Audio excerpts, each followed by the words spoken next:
Hello, chemistry students, and welcome to part one of our unit on stoichiometry, which is a mathematical method used to analyze chemical reactions and predict the outcomes of those chemical reactions quantitatively.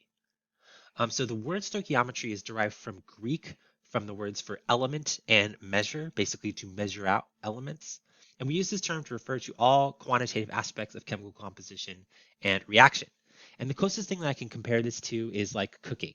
So say you're trying to make some cupcakes, and you look up a cupcake recipe, and that recipe is going to tell you the amount of flour, baking soda, salt, sugar, eggs, butter that you're going to need. And there's going to be different amounts for each of them. So there's going to be somewhat of a ratio of those different components. And then you can compare that to how much of those ingredients you have in your fridge or in your cupboard, and you might need to adjust your outcome.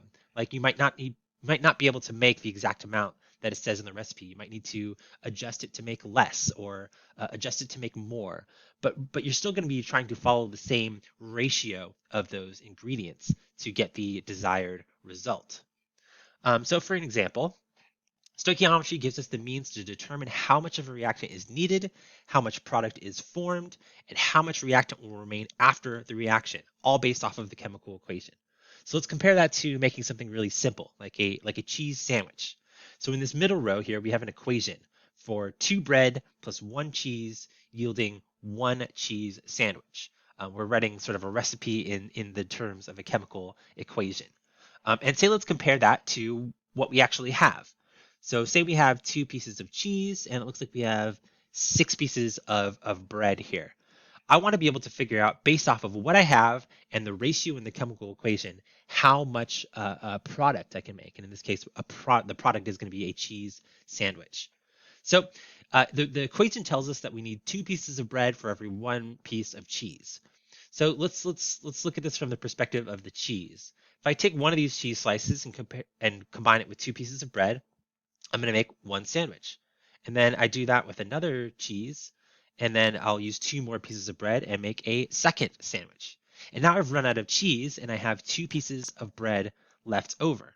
So at the end, I'm going to have 2 pieces of bread that have not been combined into a cheese sandwich, and then I'll have 2 full cheese sandwiches.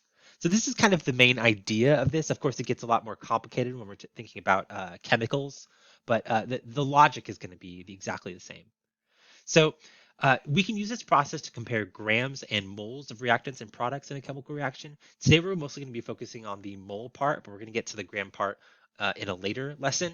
And we can use this to predict how much product will be made or how much reactant is needed. So let's consider this following process. This is a generic chemical equation. So we have A plus 2B making AB2. If we imagine that the coefficients are the amount of moles, we can rephrase this as a sentence and say that 1 mole of A reacts with 2 moles of B to make 1 mole of AB2. So from this, we can then ask, say we had 4 moles of A, how many moles of B would we need? Well, that's 4 times the amount of A that we have in the chemical equation, but we can use the chemical equation's ratio as a guide because I need 2 B's for every 1 A to make 1 AB2. So if I have 4 moles of A, I'm going to need twice the amount of B, aka 8 moles of B. And I'm probably going to make, based off of the ratio, 4 moles of AB2. And we think about this relationship between A and B as a mole ratio. We know that the ratio of A to B was 1 to 2 based off of the balanced chemical equation. But we can also write it as a fraction slash conversion factor. We can use dimensional analysis to predict these results because it's not always going to be something easy like 2 times 4. The numbers are going to get more complicated. So we need to write out the dimensional analysis for it. And that's going to look like this. So if I have 4 moles of A and I multiply that by 2 moles of B over 1 mole of A, we're thinking about moles of A and moles of B as a unit. So moles of A cancel out, and then I get moles of B, and then 4 times 2 is 8 moles of B. And these ratios can help us convert moles of one thing to moles of another thing, these mole ratios. So consider this reaction. So we have nitrogen plus 3 hydrogen making 2 ammonia. NH3 is called ammonia, not to be confused with ammonium, which is NH4 plus. And there's a whole bunch of mole ratios that we can derive from this one equation, depending on what information we have and what information we're trying to achieve.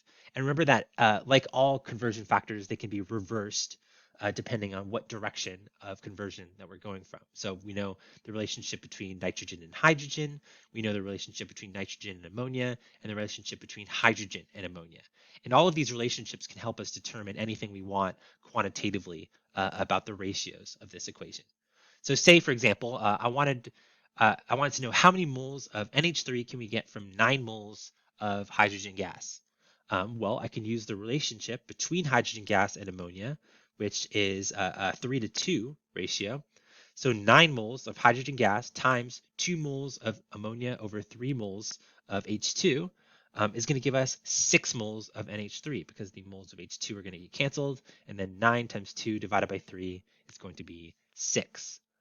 There's another way we can organize this. This helps a lot of people that are first learning how to do stoichiometry.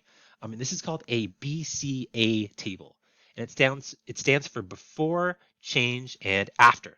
And it's a way of like sort of organizing the data and organizing your logic to determine what's going on quantitatively in a chemical reaction. So for example, same equation, N2 plus 3H2 making 2NH3. Say we have 4 moles of N2. And I want to know how many moles of hydrogen do we need to have a full reaction? And then also how many moles of NH3 are we going to make in the process? So I start off with my nitrogen here. I have 4 moles of N2.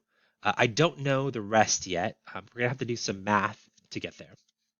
So in order to figure out the moles of hydrogen needed, I'm going to multiply the nitrogen by the ratio for hydrogen to nitrogen, which is 3-to-1.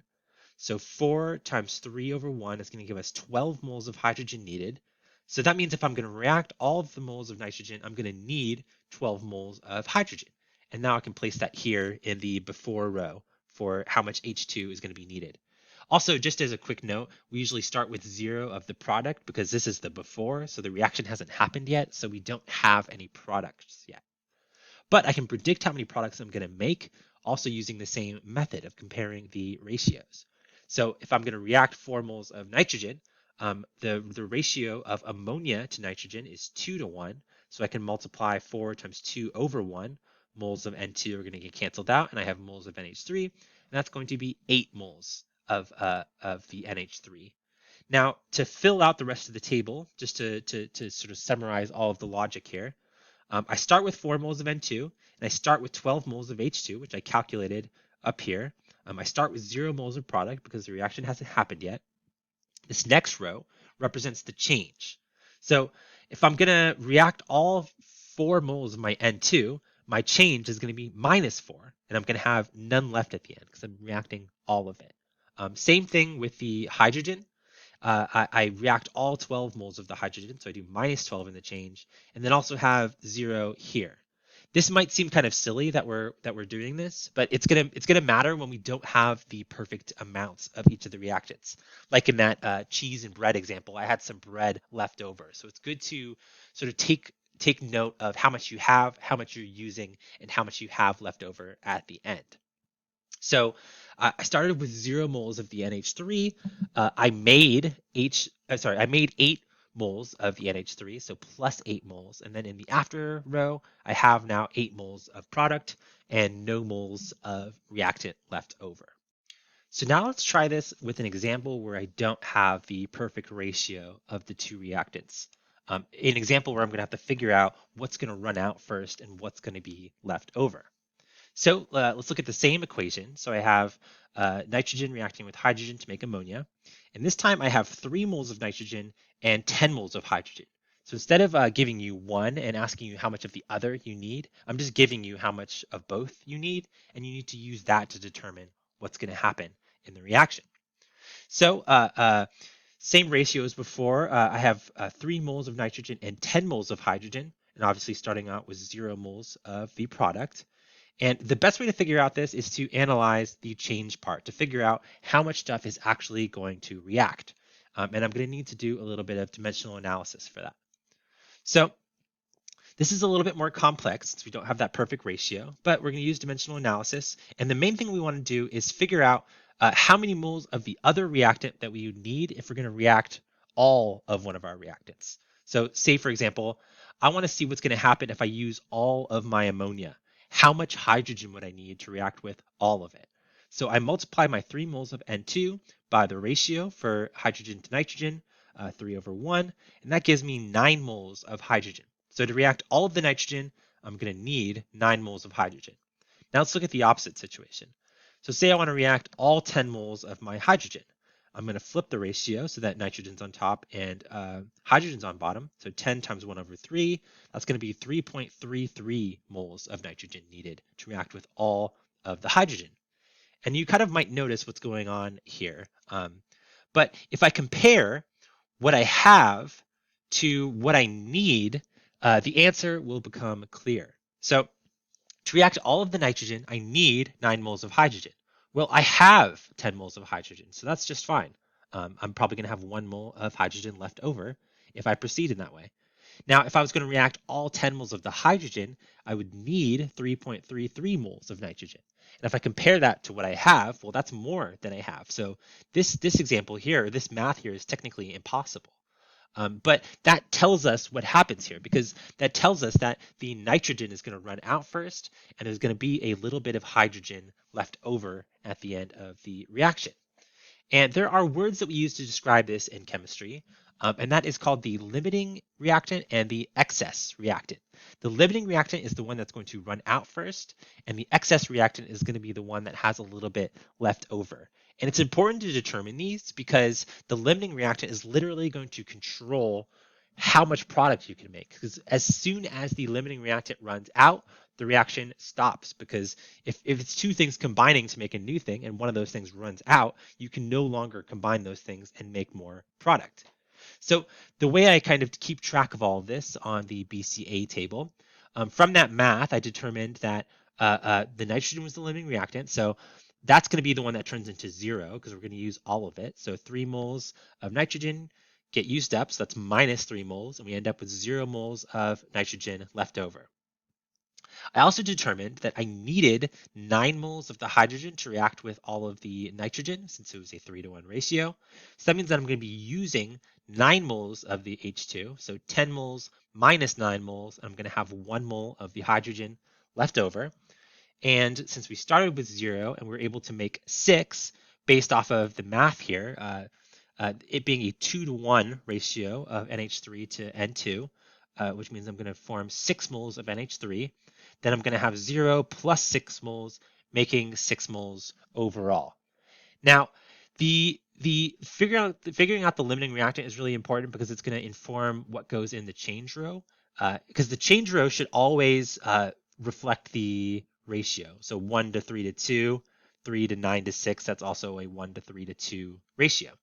Which also means that I can use the amount of the excess reactant that's actually being used to also determine the answer. For example here, so we know that 9 moles of H2 are going to react, despite the fact that we have 10, times a 2 to 3 ratio, which is going to be the ratio of ammonia to hydrogen. That's also going to get us to 6 moles of NH3. So you don't have to use the value for the limiting reactant to get to the product, as long as you're using the value of the excess reactant that's actually being used. I can't use the 10 moles because that's going to get me an incorrect answer because we're not using all of the 10 moles. I'm using 9 moles of it.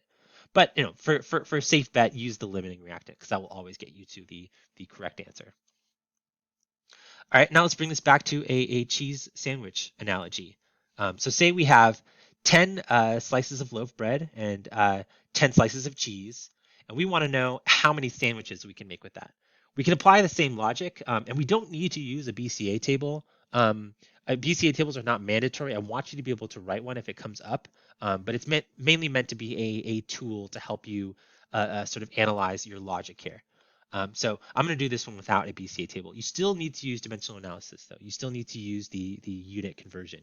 All right, so I want to know how many sandwiches I can make, and I want to determine who's the limiting ingredient and who's the excess ingredient in this case. So let's look at our ratio and the amounts of stuff that we have. So we can see based off our chemical reaction, it's a 2 to 1 to 1 ratio. So 2 slices of bread plus 1 piece of cheese is going to make 1 cheese sandwich. So I can do the dimensional analysis. For 10 bread, I'm going to multiply that by a 1 cheese over 2 bread ratio. So for all 10 pieces of bread, I'm only going to need 5 pieces of cheese. And then if I have 10 pieces of cheese, I can multiply that by 2 bread over 1 cheese to figure out how much bread I would need to react with all of it or combine with all of it. And we find that we need 20 pieces of bread, which you can see from the starting amount we don't have. We don't have 20 pieces of bread. So this is going to be the not possible one. And this then tells us that the bread is going to be the limiting reactant and the cheese is going to be the excess reactant, because if I use all 10 pieces of bread and I still have 5 pieces of cheese left over of a total of 10, that means there's going to be 5 pieces of cheese left at the end. So that also tells us that I can make 5 sandwiches, because if I have 10 bread as my limiting reactant and I know that there's a ratio of 1 sandwich per every 2 breads, that means that I can make a total of 5 sandwiches. So at the end of the day, between 10 slices of bread and 10 pieces of cheese, we are able to make 5 sandwiches and have 5 pieces of cheese left over. And that will conclude the first part of our stoichiometry lesson. So I'll see you in the next video.